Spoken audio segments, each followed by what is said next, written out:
The second violation of Polish airspace in a month. Over 50 balloons from Belarus flew into Poland. A parking lot near the Białystok branch of the illegally seized Polish television in liquidation, and the regional prosecutor's office in Białystok. This is where one of over 50 balloons from Belarus landed at night. The police say they are smuggling balloons. On January 16th, before 9 p.m., the police received information from the Armed Forces Operational Command about unidentified flying objects, most likely smuggling balloons, that flew into Polish airspace from Belarus. Approximate locations in the Podlaskie and Lubelskie voivodeships were indicated, and the information was forwarded to the relevant local police units. Last night, the debris of the balloons, along with cigarettes without Polish excise stamps, was secured by police officers in Białystok and the Sokulski district. However, experts have no doubts. These are not ordinary balloons. These are probes from an enemy state. Probes from a state that is conducting an operation in agreement and cooperation with Russia and Belarus.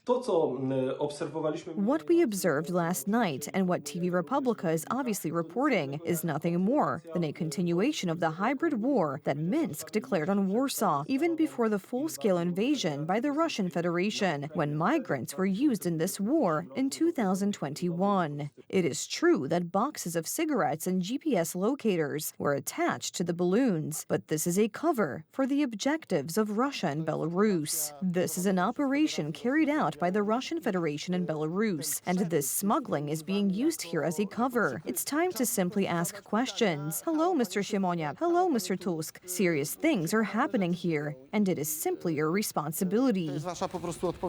How did it happen that a balloon, to which explosives could have been attached, flew into a city of nearly 300,000 people?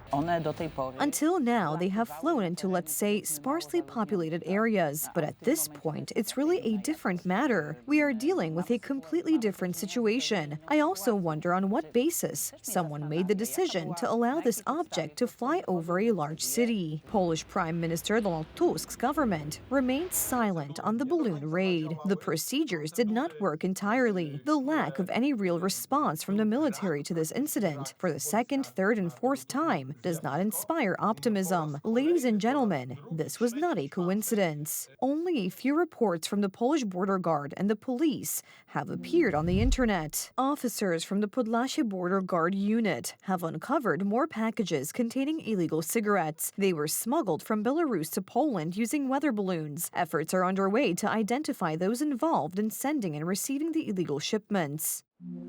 We remind you and urge you to be cautious. Last night, 2 balloons with cigarettes without Polish excise stamps were discovered in Białystok and in the Sokulski district. If you see a suspicious package or balloon with cargo, do not approach or touch it. Call 112. Let us remind you that this is not 1 or 2, but over 50 balloons, which are used, among other things, to test Polish air defense and for military reconnaissance. The balloons, still not all of them, were found in the Podlasie towns of Kraśniany, Woroniany, Machnacz, Smolanka, Słoiniki, and Białołusy.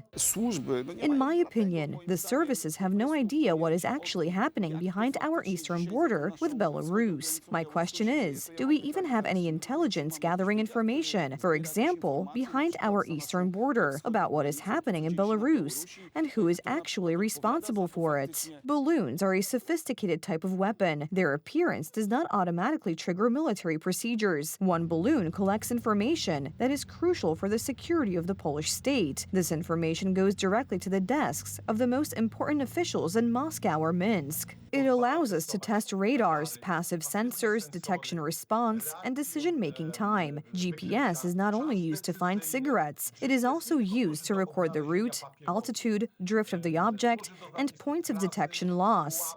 This is nothing more than testing the readiness of our armed forces, testing the state's response, and in our opinion, at least such incidents will continue to occur. As soon as our television station received the first reports of the airstrike, we launched a special broadcast. We have breaking news.